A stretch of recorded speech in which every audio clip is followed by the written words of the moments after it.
Hello and welcome to episode 395 of the Money to the Masses podcast with your resident expert, as always, Damien Fay and me, Andy Leakes. Damien, we're back, we're in the office together, and why not start this podcast with how we've started previous podcasts, with a quick heads up about our podcast meetup. And actually, this is the last time we'll do it because it's imminent. It's this week, isn't it? It is this week. So we've mentioned it on the previous podcast. Please come and join us on Thursday, the 8th of December. So this Thursday from 6:30, we'll probably be there at 6 o'clock, to be quite frank, in central London. I can confirm the pub that we're going to go to is the same pub that we've done the past podcast meetups in, across Quays on Gracechurch Street in the city, directly opposite Leadenhall Market, which is the birthplace of Money to the Masses. The reason we haven't said the pub beforehand is because the pub had been closed for refurbishment, but it is now open and it will be open on Thursday. So please do come and see the team. It would be fantastic to meet as many of you as we can, and it will be incredibly motivating for the rest of the team to see you guys, because most of the team have never been to a podcast meetup, and so a bit of fun before Christmas and for us to meet the listeners. And because obviously cost of living crisis, I think we've done the right thing and we've chosen a Wetherspoons pub to meet up in, one of the cheapest pubs that you can buy a pint in London, so why not? So don't forget, for more information, go to moneytothemasses.com/event, where you'll find details of the event, including a map of where it's being held as well. Okay, so let's move on to what we've got coming up on this week's show. 3 pieces as normal, I'm assuming, Damien? Yeah, 3 pieces as normal. We've got an investing piece this week, which I'm going to kick off with, and it's When Cash Isn't King. So it's an interesting piece of research that I carried out for 80/20 investor members, but about the amount of cash that funds hold, which most investors don't realise. So some of the things you need to be aware of and look out for.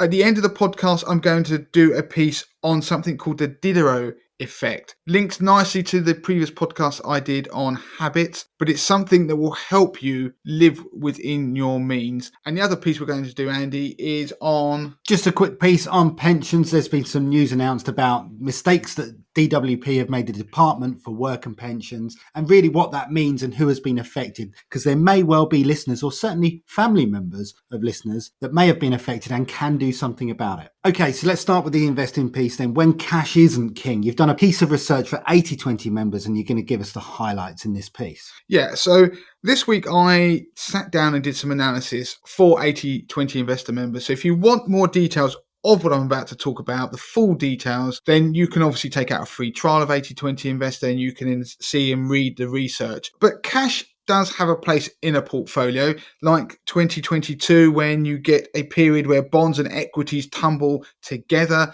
then cash can be a good haven. And in fact, you can make a positive return in a year where lots of other assets have made a negative return. In fact, my own 50k portfolio, which I run on 80/20 Investor, has had at least 5% cash allocation this year, which has helped preserve the capital of that portfolio over the year.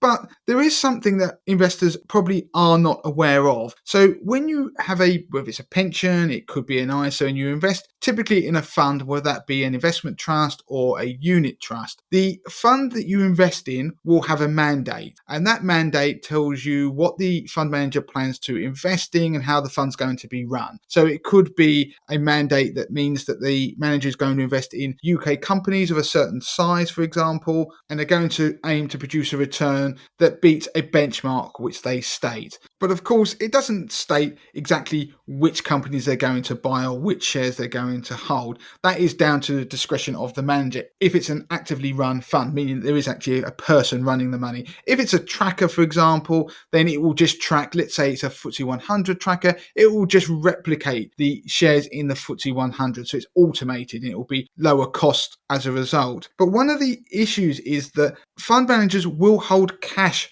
from time to time in their funds. Now, typically that cash is only a temporary holding because they may be trying to facilitate transactions. They may have sold some assets or be planning on buying some assets, or in the case of unit trusts, they may be facilitating withdrawals and encashments by investors. So if you want to withdraw your money from a unit trust because of the structure, then they may need to hold elevated cash levels to facilitate their withdrawals rather than having to sell assets. Now, how much cash does a unit trust, for example, typically hold? Well, as part of the research I carried out for 80/20 Investor, I analysed over 1,200 unit trusts and over 60 investment trusts that come from a range of sectors, which means they invest in a range of different types of equities. So that could be American equities, it could be emerging markets, it could be Asian equities, a range of assets that could be bonds, it can be equities, it can be property, and looked at each fund and found out how much cash they disclose as holding. Now, that can obviously vary over time,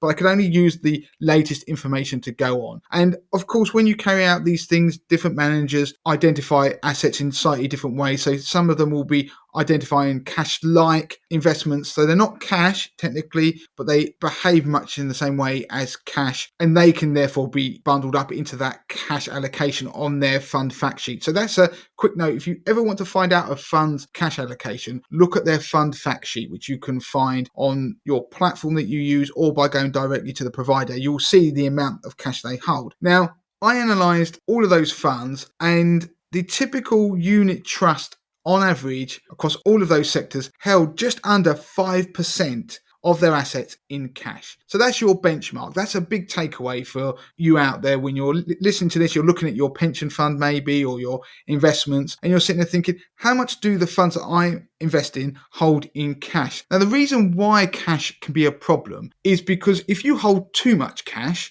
in a portfolio, then over the long term, that will eat away at your returns, because there's the opportunity cost of investing in other asset types. For example, equities. Yes, there are the dangers of losing your money and ups and downs, but there is a greater growth opportunities. If a fund manager held a large portion of their fund in cash, what that will do, it will not only provide a drag on the potential performance of their fund, but more worryingly, you are still paying the annual management charge to that fund manager for the privilege of them not doing their job and holding elevated cash levels. And when I say elevated cash levels, when I carried out the analysis, there are funds out there that may be holding more than 20% of the assets in that fund in cash. Now, it means that a lot of people out there may be holding more cash in their portfolio than they actually realise. And that's because the managers of the funds that are in their portfolio may be holding these elevated cash levels. So holding cash isn't bad in the short term. Like I said, I've done it this year,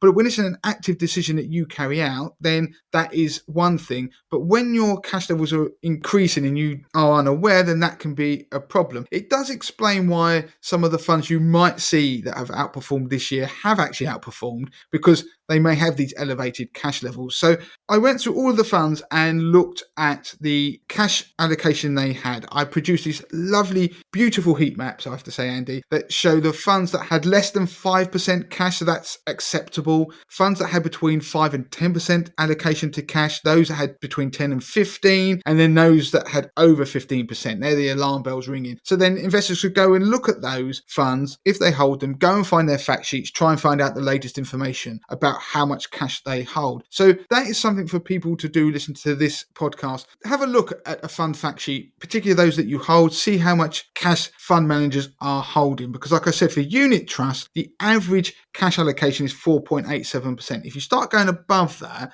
then that is above average. But what is interesting is, as I went through and did the heat maps, obviously I can't show you that on the podcast, but there were some other interesting findings, because as I mentioned, you are still paying the management charge to the fund manager, even on the portion of the fund that's in cash. Now, there have been instances where some funds have waived that, particularly on property funds that have held large portions of cash to meet redemption requests from investors, but that's unusual. And what I did is I thought, well, let's have a look at the charge that these funds apply and compare it to the cash allocation. And what I found was there was a trend that the higher the charge a fund had, the greater the chance that it had a higher than average cash allocation. So I bunched all these funds into groups of those funds that had less than 5% cash allocation, then those funds that had between 5 and 10% cash allocation, those that had 10 to 15% in another group, and the final fourth group with those that had more than 15% cash allocation. Then I looked at the annual charges of all the funds in each group and found an average for each group and then put them in order. Well, lo and behold, they actually went from the funds with the lowest cash allocation had the lowest charges. So typically that was 0.82% per annum, up to those funds that had the highest cash allocation where the average charge was 0.986% per annum, which is obviously a significant difference. So why could that be? And looking at it, I think it actually reflects active management. So active funds, so those funds that have a fund manager that runs and invests your money, they will be making changes to portfolios. So they will be trying to buy and sell investments, but they will presumably be trying to do it based on their own view or their own research. And therefore, they're more likely to hold elevated cash positions based on that research or their own review of what's happening in investment markets. If you looked at the pattern, because I actually did a scatter graph of all these funds, of their cash positions versus their charges, the lower you went down the charges axis, so when you went down to paying perhaps less than 0.2% per annum for a fund, which would more than likely make it a passive investment, so a form of tracker, the cash allocation was negligible. It was probably not even 1% in most cases. It was certainly a lot less than 5%. So what you're seeing is that actively managed funds, which tend to charge more, tend to have higher cash allocations, which obviously goes against everything you might think because you're paying more money for having less of your money actually invested. So if you want to remain invested in the market fully, then the message would be you would probably go towards those funds that are cheaper, presumably those tracker funds. So what I also did is thought, well, that's interesting. Is there a trend for different types of fund to have higher cash allocations? And so I looked at the average cash allocation of every unit trust sector. So I looked at all the sectors, grouped the funds together, worked out their average cash allocation to see if there was a discernible trend. And there was. The sectors where you're more likely to be holding funds with higher cash allocations are those from the flexible investment sector, the mixed investments 0 to 35% shares sector, the specialist sector, which is that weird group of just random funds that don't fit in any other sectors, the sterling high yield sector, the targeted absolute return sector,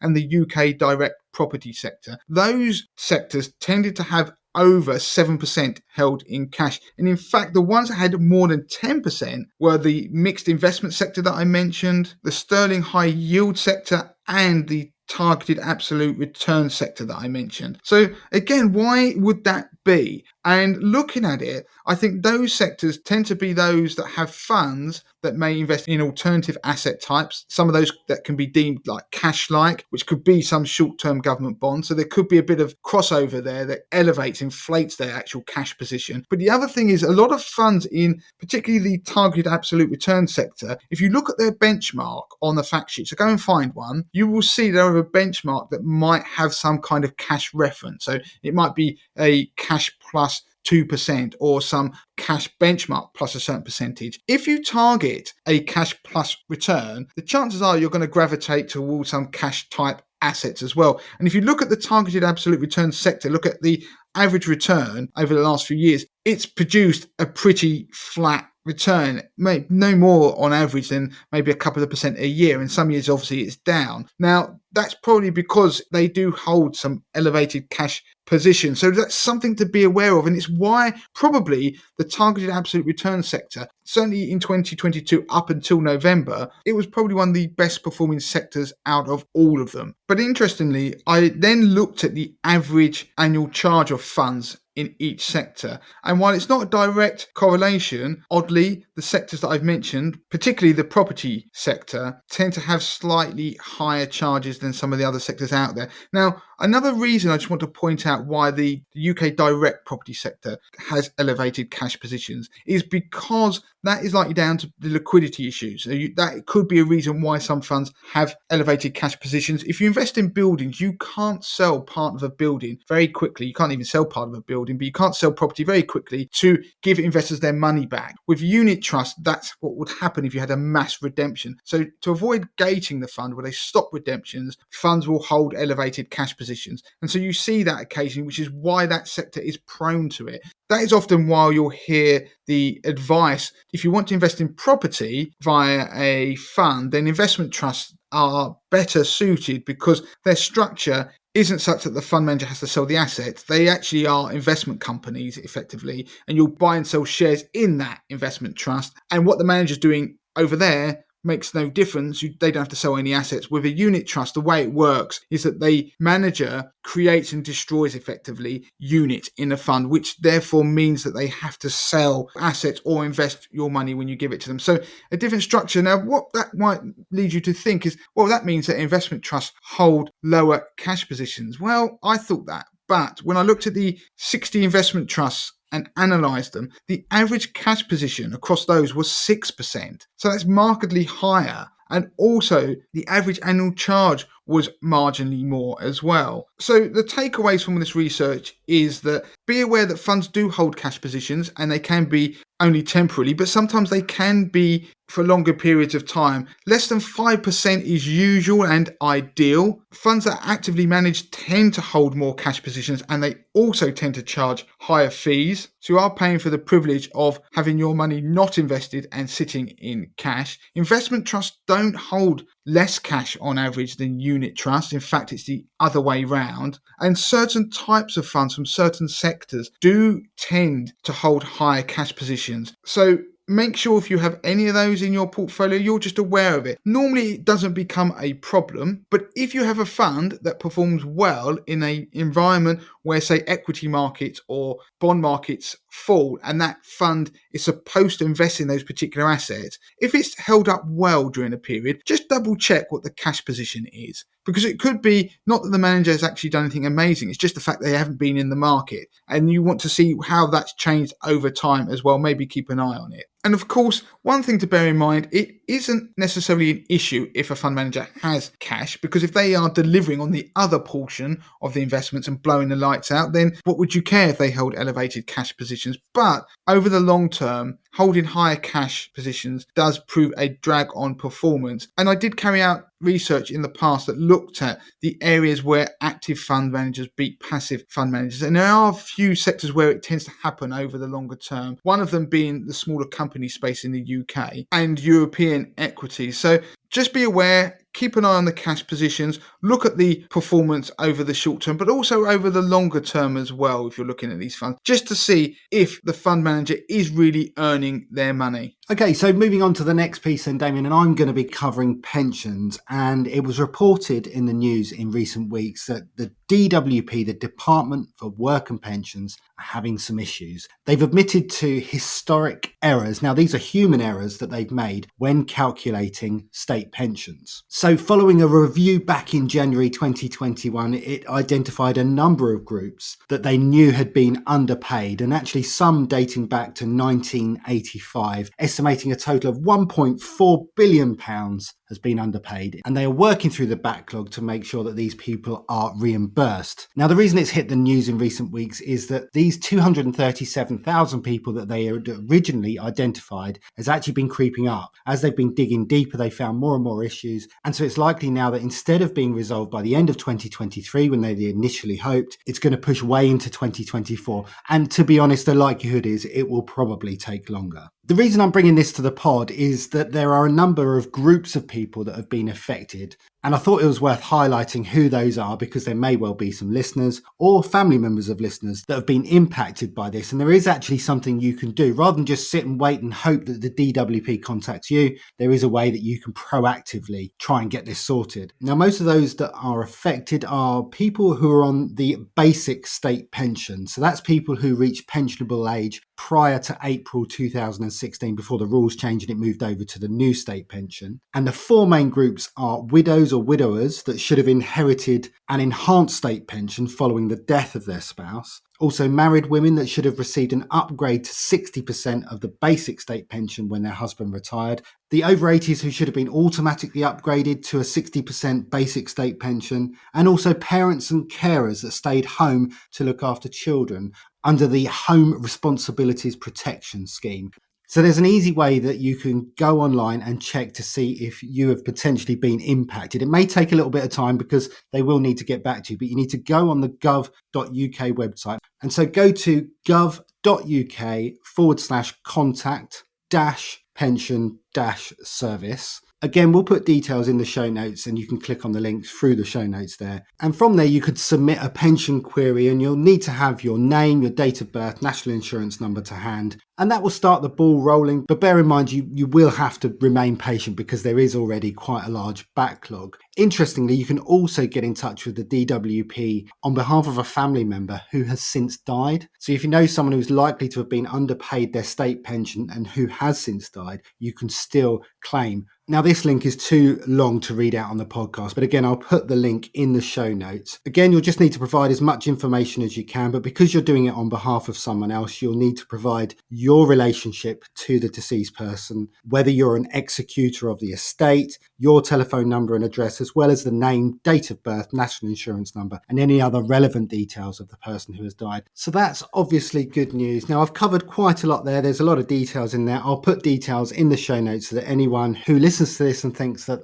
yep, that's me, or I know someone who's probably going to be affected by that, can go and check out the details. And no doubt there'll be further information relating to this that comes out in the news in the coming months. And the show notes will have a link to the article that Andy's actually written on this topic on the website that you can find all those details in. Right, the final piece on the podcast is about something called the Diderot effect. Now, this I came across and I thought was incredibly interesting. And we often talk about people struggling to live within their means, and we often have difficulty with overspending. It's something that most people encounter at some point, and something you have to conquer if you want to try and take control of your money and ultimately build wealth over time. Now, the Diderot effect is named after a 18th century philosopher. His name was Denis Diderot, and he wrote an essay titled Regrets on Parting with My Old Dressing Gown, which seems a rather unusual title, but it explained some of the reasons for overconsumption. So it explored that area.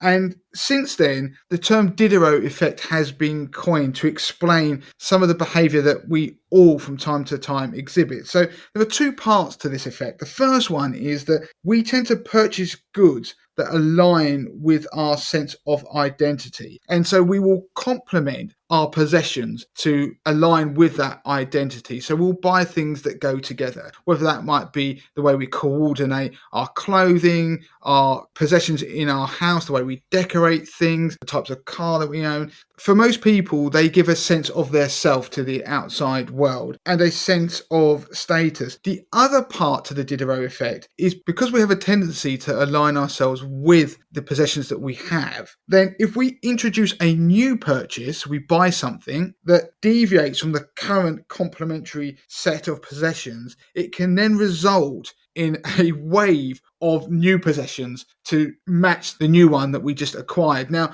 in the essay that I mentioned, Diderot talks about he receives a gift of a dressing gown. And as a result of this dressing gown that is very nice, he then looks at the other things in his home that look much too drab in comparison to this new wonderful dressing gown. And it starts him replacing items like, for example, a chair or some clothing, and then it moves on into maybe the desk and the pictures. And in the end, the spiral of purchases drives him into debt. So if you think about it, we have all done this at some point. So it may be that you were at home and your partner decided to bring something, buy a new picture, a new mirror, and as that doesn't really go with the rest of the house, the next minute you've started redecorating the room, and then now you've got a nice new painted room. The old sofa doesn't look very good, so you want to get the new sofa, and before you know it, you've actually spiraled into a whole wave of new purchases that actually stemmed from a single purchase that didn't fit with the complementary ones that you were quite happy with. And it was quite interesting. There was a quote at the end of his essay where he says that I was the absolute master of my old dressing gown,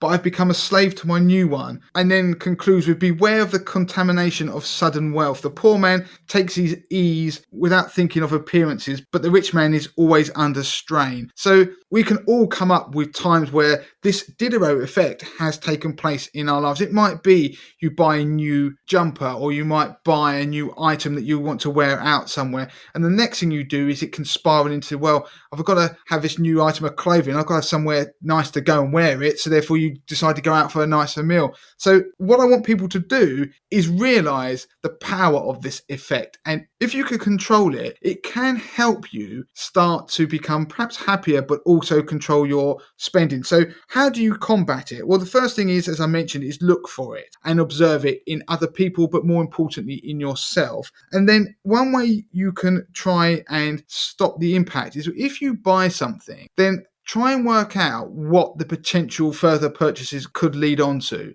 and then calculate what the cost of those purchases are. And then you can make a decision whether you actually want to buy this new thing or not. So it may be that you end up buying some golfing lessons. Next minute, you've bought a whole new set of golf clubs and golf paraphernalia, and you spent thousands and you never end up really using it. Have a think about that. The other thing is, going back to that habits podcast I did a couple of weeks ago, a good habit is delaying the impulse purchases. So waiting 24, 48 hours. If you see something you like before you buy it, that can counter some of this effect, because then you don't necessarily buy something out of impulse that could then set off a cascade of events and also drive you into debt. The other thing, implement zero spend days, as I mentioned in last week's podcast, because that can start breaking the habit. And the other thing is, don't define yourself by what you own, which is a big thing. And I think that even for me personally, one of the things that people will laugh at is that I don't really value individual possessions overly. And when